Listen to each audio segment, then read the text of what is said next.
So, setting limits on evening activities at school, as well as early morning or late evening athletic practices, working with employers. Many kids have after-school jobs, and that may be important for the family's income, or certainly be a contributor. So working with employers to place some parameters around that, and including drowsy driving education in driver's ed classes, just as important as teaching kids about drunk driving. So as part of, let's take a step back. So our Children's National Medical Center team was contracted by Fairfax County, Virginia, just about a year ago to implement what they call their blueprint for change. So the school board voted to delay start times for high school students to after 8 o'clock. Fairfax currently starts at 7:20. And they contracted with our team to try to move that process forward. And I will tell you, Fairfax has been working on this issue for some 15 years. It is the 11th largest school district in the country, with some 180,000 students, with over 1,000 buses. Is an extremely socioeconomically diverse district, with over 100 languages being spoken in homes of students.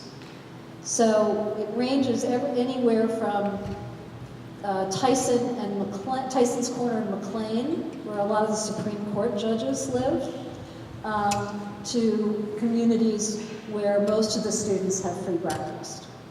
So it was a real challenge, and it will be the largest school district in the country to change their start time, hopefully, once this process occurs. So just to give you some context, in the over 19,000 public high schools in the US, and this data is now a couple of years old, about 60% already start at 8 a.m.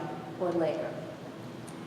And in the past 15 years or so, almost 1,000 schools in some 70 school districts. And there's no central repository for this information, so we did the best we could in terms of looking at this issue on a national level. So 70 school districts have delayed their school start times. And with very rare exception, we were only able to find 2 school districts. No schools have returned to their original bell times. They remained at the later start times. So in looking at press releases, newspaper articles, online information, we did a number of interviews with schools across the country that have successfully implemented high school start times. We did a national survey of schools. We tried to put all of this information together in kind of a lessons learned report. Because even though each school district is, of course, unique in its composition and its population and its needs and its sociodemographic variables, I think there are some commonalities which can help move this process forward in a more efficient and timely manner. So one of the critical issues is having the district superintendent's support and leadership for this change.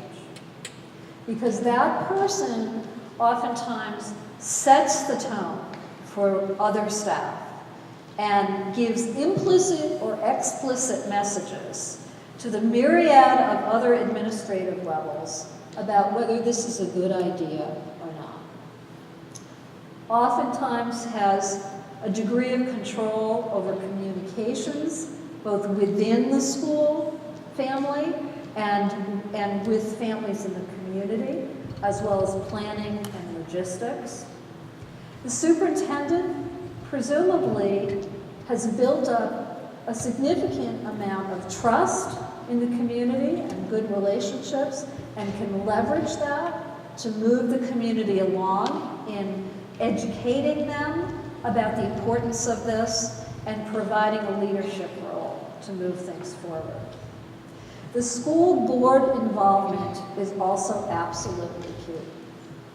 And we have found that to be a very profound, important issue in Fairfax County. As I mentioned, they have been debating this for some 15 years, and the last time it was seriously on the table was back in 2008, and the school board simply did not have the votes, the political will to make this happen. At this point in time, we think we have 11 of the 12 school board members who are in favor of this, and will move this along. But it's taken a long time. It was a long, drawn-out process with a lot of groundwork being done by a lot of grassroots organizations before we ever came to the table. Communications, of course, with all the stakeholders and constituents is absolutely key.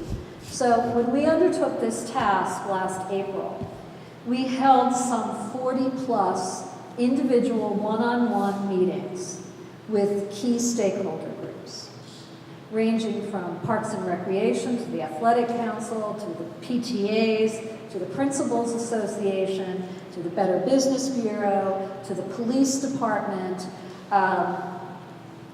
And we also have been working hand in hand with transportation on developing busing scenarios.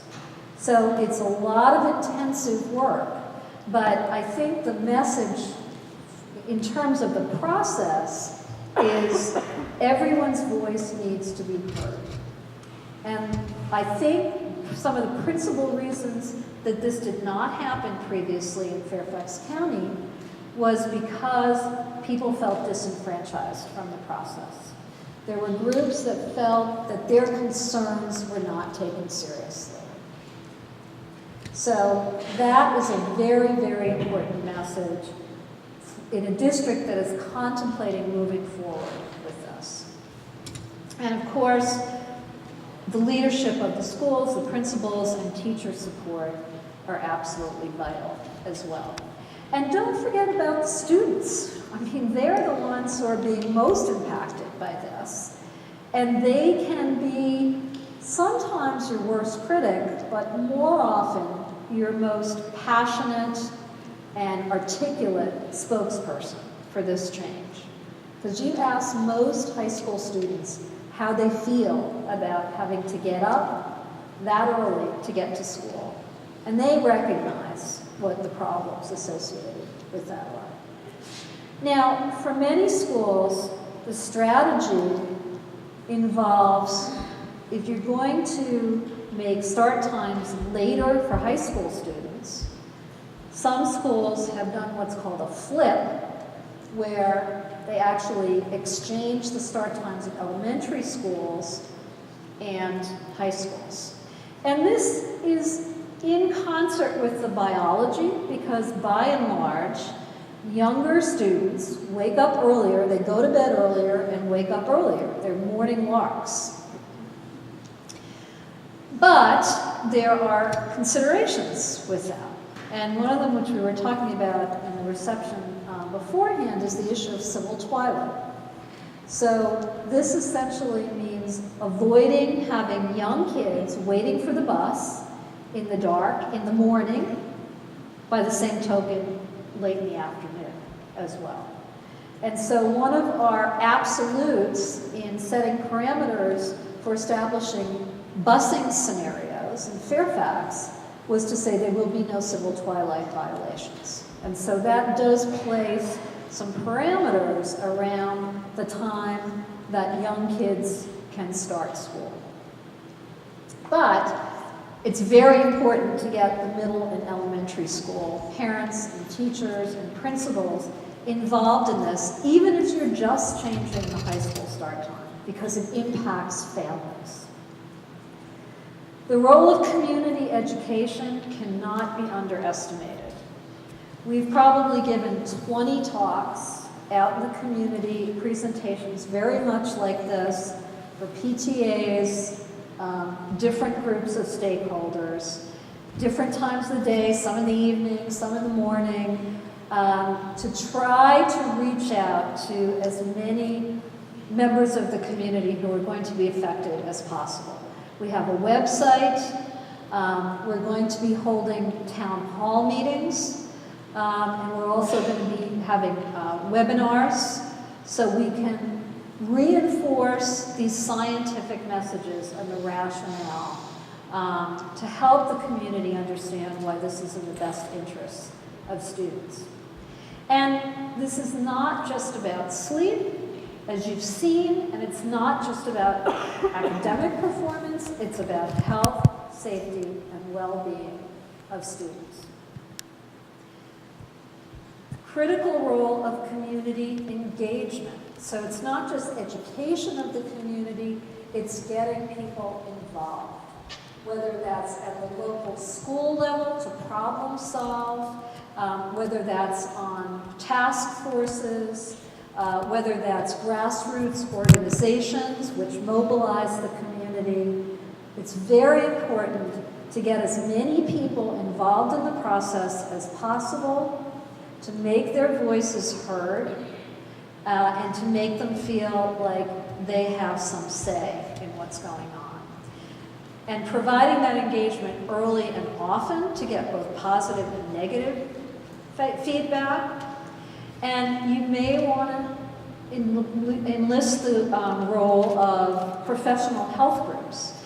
So for example, in Wilton, Connecticut, first of all, their local chapter of the League of Women Voters took this issue on as being something that they really wanted to move forward in the community. They engaged the superintendent and the school board, and they also engaged the services of the Connecticut chapter of the American Thoracic Society, many of whom were sleep physicians and sleep experts, to come and give expert testimony to bolster the argument that this change has a scientific rationale.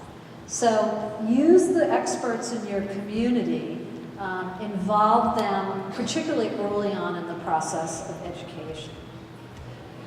So by and large, transportation drives this process because it is the biggest source of logistical issues and cost. Now, in some communities, delaying start times actually saved money because they went from a 1-tier to a 2-tier or a 2-tier to a 3-tier busing system. Now in Fairfax, we have the opposite problem because we already have 4 busing tiers. So the cost of adding buses, so basically the idea is the shorter the window in which you are delivering students, the more buses you will need. And so somebody has to go first, and somebody has to go last, and somebody has to go in the middle because you have to stagger bus routes, particularly if the buses are going to be picking up students for multiple routes during the morning and evening. And so, for example, we have now a total of 17 scenarios that we have created and at least applied estimated costs to. We're going to whittle those down to 2 or 3 to bring out to the community. But the cost ranges from under $500,000 to $17 million in the first year of implementation. So obviously, that's a huge factor. Fairfax County happens to have a $10 million deficit this year. And so, what we're hearing from some of the community is, unless it's a no-cost option, we don't want to see it. But there are ways to mitigate costs. Just keeping in mind that busing is not the whole story, but it's certainly a very important focal point. Certainly you want to consider policies that provide flexibility for teachers and other staff to adapt to the change, and part of that is allowing adequate time for staff and for families to adjust work schedules, to adjust childcare, transportation, whatever changes they need to make within their family structure. And so in Fairfax, even though we started this process just about a year ago now, we will not be implementing the school start time change until the fall of 2015.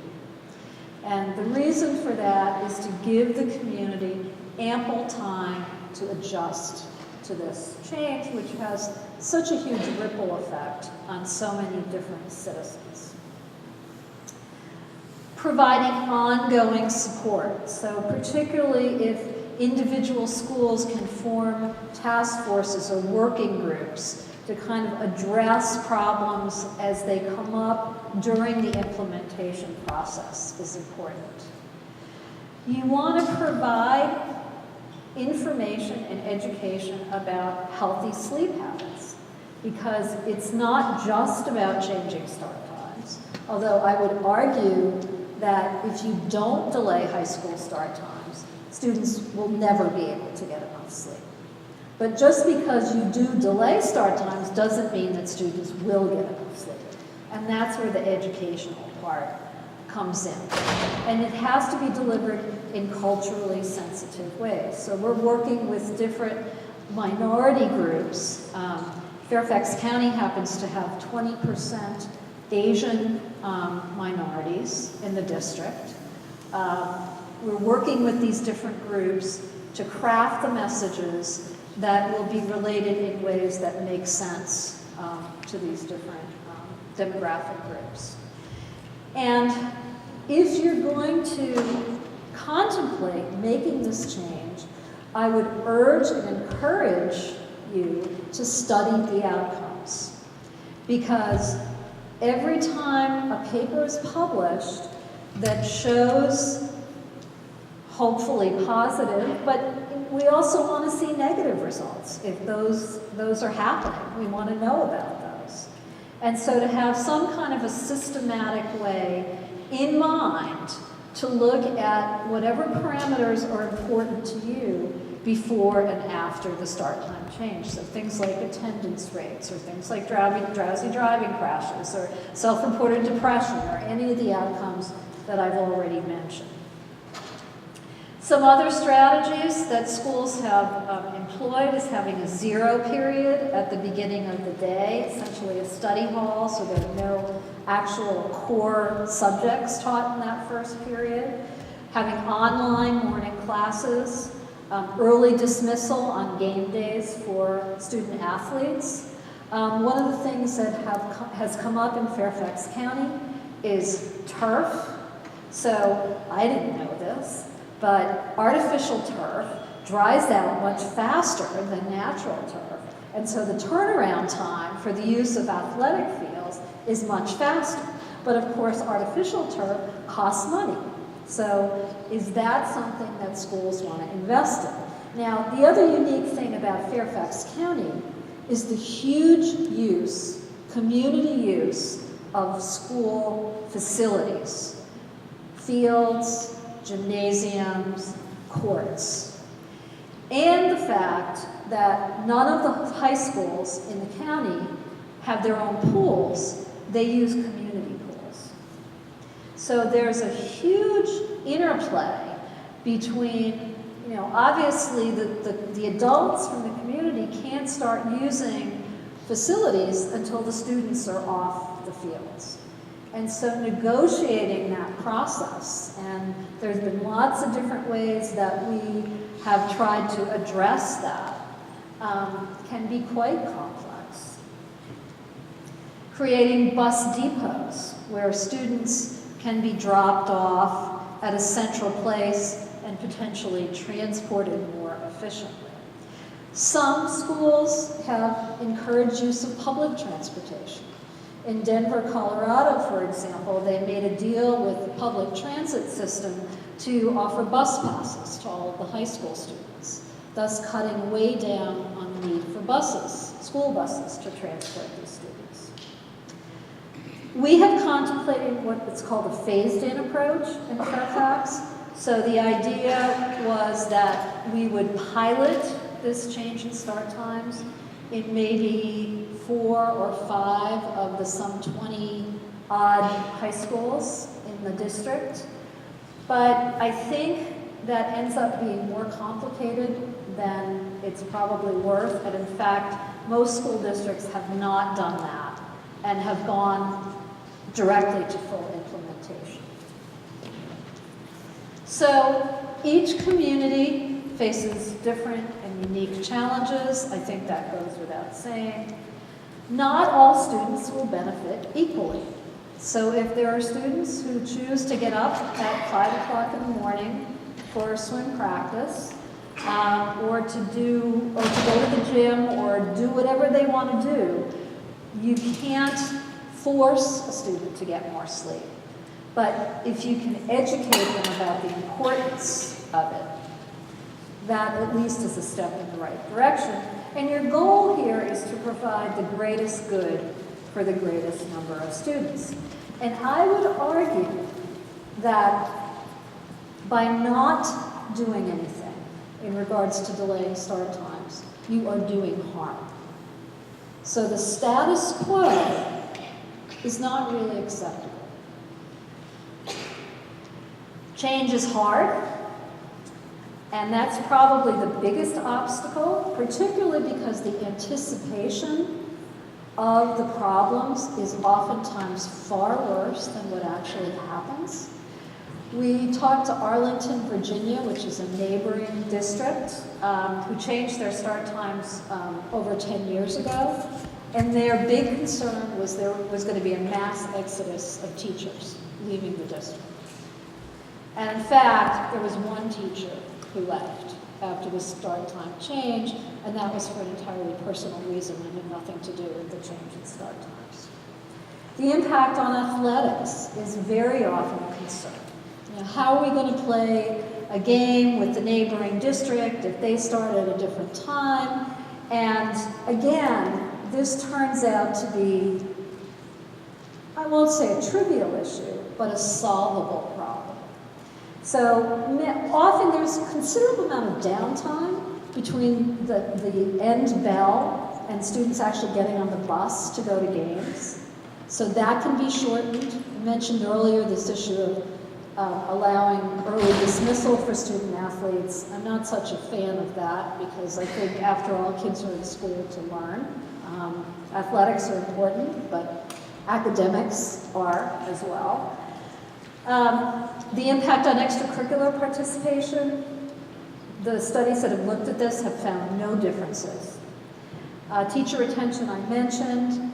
You know, there may be issues with childcare or after-school employment, but again, if you give the community enough time, enough lead time to adjust to this, they will step up to the plate. And in most cases, once the implementation takes place, these anticipated